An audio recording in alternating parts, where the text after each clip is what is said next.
चाहिँ हामी सबैजना हामी ठुली आमाकोमा जाँदैछौँ रेडी हुँदैछ दिदीलाई सबजना लुक हामी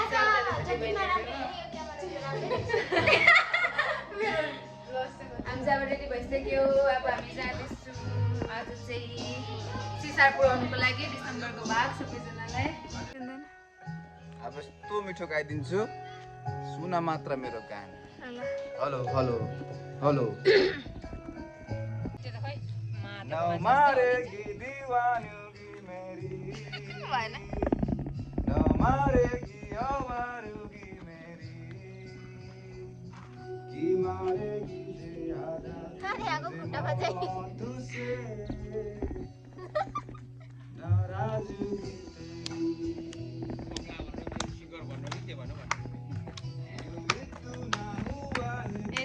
हाम्रो क्रिसमसको उयो थियो बेथलेहेम गोठ अस्ति 25 तारिकको लागि अब यो चाहिँ न्यु इयरको अगाडि न्यु इयर सकेर 21 तारिकको निकाल्दा हुन्छ भोलिपल्ट निकाल्दा हुन्छ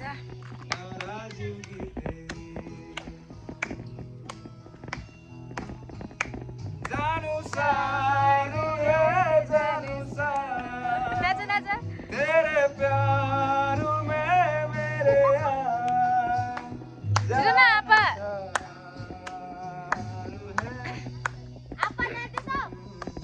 नाच्न चाहियो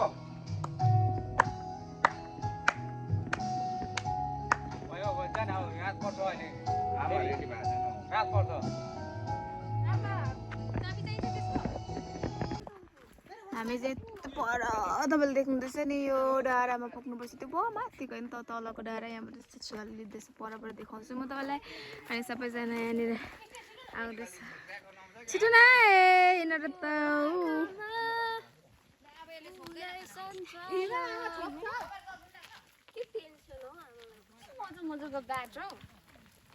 हामी चाहिँ अहिले पनि जाँदैछु आधा बाटो आइपुग्यो हो ऊ परको डाँडा चाहिँ पुग्नुपर्छ अनि सबैजना मम्मी दिदी बहिनीहरू जाँदैछ अगाडि एकदमै अप्ठ्यारोहरू नाङ्दै हामी चाहिँ जाँदैछु डाँडा काँडा जङ्गल पहाडा सबै नाङ्दै ऊ माथि चाहिँ हाम्रो दिदी पछारेको पनि थियो हो मजाले यता अलिक चिसो चिसो जग्गा पनि रहेछ है पौली यता चिसो रहेछ यस्तो जङ्गलको बाटो हामी जाँदैछौँ हाम्रो ठुलो आमालाई भेट्नु धेरै साल बाद कति साल भयो गएको छस् भेट्नु त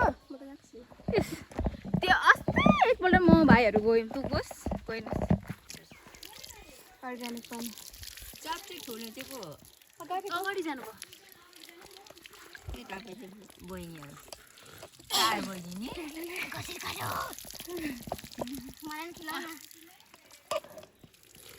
खान्छ खानु पर्दैन म खान्छु हात त थाप्नु पर्दैन होला नि त पख न मम्मी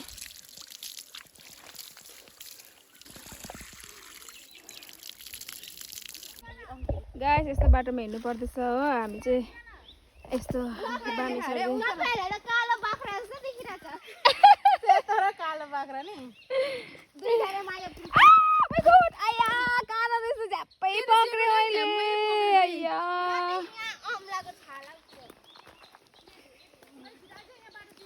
पुरा बाटो यस्तो रहेछ अप्ठ्यारो बाफ्रे चिप्लो नचिप्लो यो त अहिले दिदी र एड्नाले बिगारेको बाटो जस्तो छ त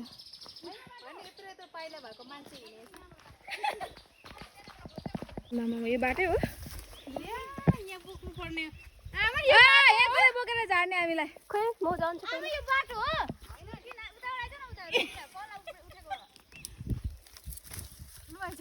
ओ प्रभु 1 2 3 स्टार्ट गरे पढि जा म त उफ्रिन्छु अब कसरी आउनु पर्ने नि 1 2 3 यहाँ त बाटै छैन नि त अब कतापट्टि चाहिँ जानुपर्ने हामी यो त आमाहरू बाटोमा आएन रहेछ यो त झार जङ्गल पो त हौ यहाँदेखि रुट पक्रेर पनि गरिदिनु के भयो मेरो त घोडा खुस्किन लाग्छ हेर्छ कि ओ माई गुडनेस यो बाटो फेरि के हो यस्तो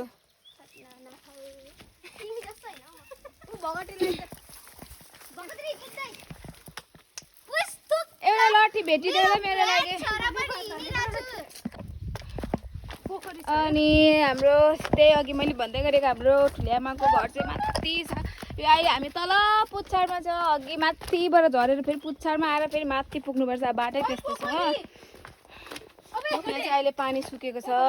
बर्खामा चाहिँ यताभरि पानी भरिन्छ, माछा मार्नु आउनु सक्छ। यो मेन पानीको मुहान भन्दा मिल्छ, यहाँको पानी खानु मिल्छ। गुले पानी मान्छेको घरतिर पानी पाइपमा तानेर पनि लान्छ, यही पानी खान्छ। मैला छैन, सफाइ पानीहरू हो।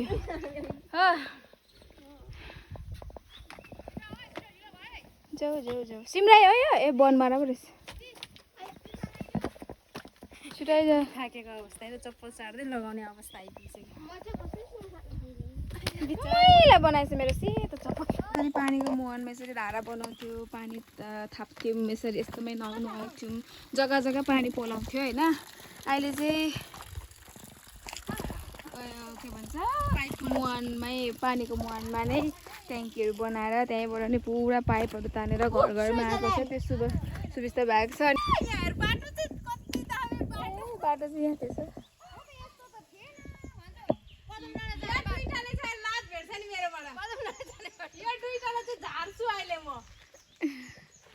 अब यहाँदेखिको उता चाहिँ गाइस अर्को दुनियाँ आउँदैछ है। अब यहाँ हेर्नुहोस्, तपाईँ देख्न सक्नुहुन्छ घाम, पहिरो, के डाँडा पखा। अब यहाँ हेर्नुहोस् त अँध्यारो जङ्गल। यहाँनिर चाहिँ बाघ भालु पनि आउँछ guys. Leave me, excuse me. Oh my God.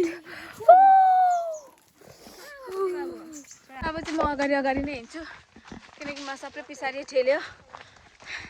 एउटा भनाइ छ नि, तपाईँलाई थाहा छ, जति अगाडि हिँड्यो त्यति कम्ती थाक्छ अरे क्या। जति पछाडि लास्टमा बस्छ त्यति डरलाग्दो थाक्छ अरे। किन तपाईँहरूलाई यदि यसको जवाफ थाहा छ भने तपाईँले कमेन्ट सेक्सनमा बताउनुहोस् होला ल। हामीले रेस्ट गर्नुको लागि चाहिँ त्यो जग्गा भेटेको छ, शीतल पनि रहेछ। अब हामी एकछिन रेस्ट गर्ने, अनि त्यसपछि फेरि उकालो लाग्ने। अहिले हामी के भन्छ, हामीले ट्राभल गरेको कहिले, कति बजी थियो? 12 बजी। अहिले कति बजी? 12:30। आधा घन्टा भइसकिसक्यो हामी हिँडेको, तर पनि हामी पुगेको छैनौँ। अब यो उकालो डल्लै पुग्नुपर्छ। हामी चाहिँ यो जङ्गल भएर आएको। कहाँ यहाँबाट त नदेख्दो पनि रहेछ है।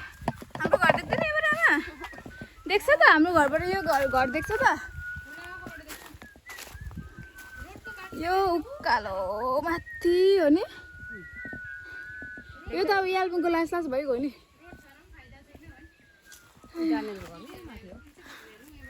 सबैजनाले रेस्ट गरिरहेको छ हो। अब चाहिँ हिँड्ने फेरि एकछिन।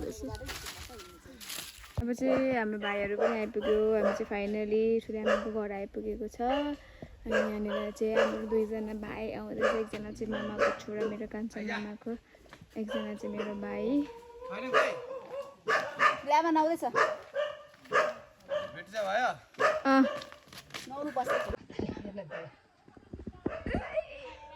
हामी चाहिँ ठुलो आमाको घरमा छौँ है। अहिले चाहिँ थाकेर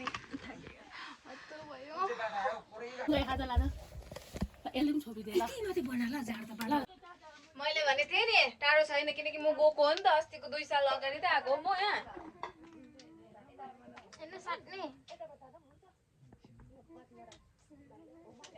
म चाहिँ गाइस पानी उमाल्दैछु यहाँनिर हो।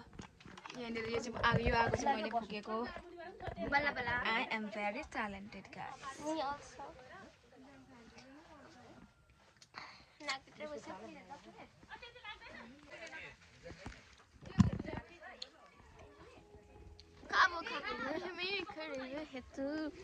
सेम टप पनि सेम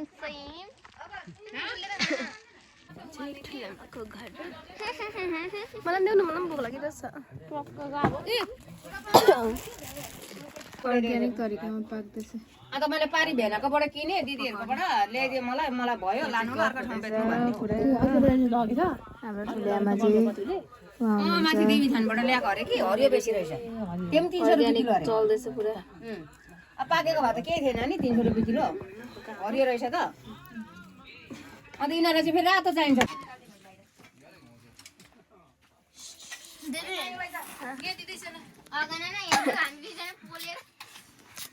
यहाँनिर के हुँदैछ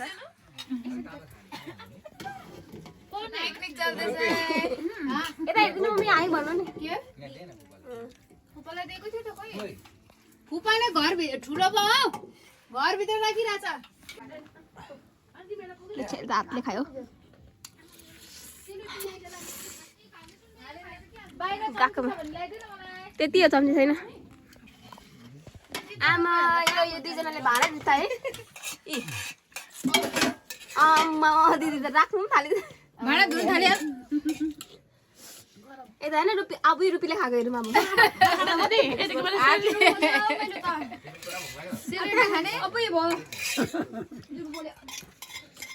खाएको हेर्नु नि आमा उसलाई नदेखाएर घन्टी बजाइरहेको छ हेर्नु नि मासु भात खाओस् त भयो नि बोल्न एउटा कप हेरेर त म पानी खान्छु जाँड खानेहरू है यिनीहरू चाहिँ तरुलको जाँड यहाँ मम्मी फुल बटुल्नुमै बिजी छ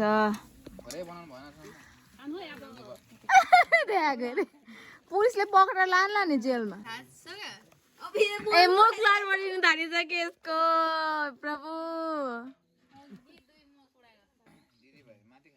चाहिँ हामी बिदा गरेर फर्किँदै गरेको अवस्था हो यो चाहिँ हामी जाँदैछौँ सबजना ओह्रालो लाग्नु थाल्यो अघि आउँदा उकालो थियो आज चाहिँ ओह्रालो घर पनि आइन पुगिकन हो लुगा पनि नफेरिकन ज्याकेट लगायो सुरुवाल चेन्ज गरेँ फेरि काकाहरूकोमा गएको सबैजना किनकि काकाहरूले आज डिनरको लागि इन्भाइट गर्नुभएको छ अन्त त्यो लागि हामी घर चाहिँ छ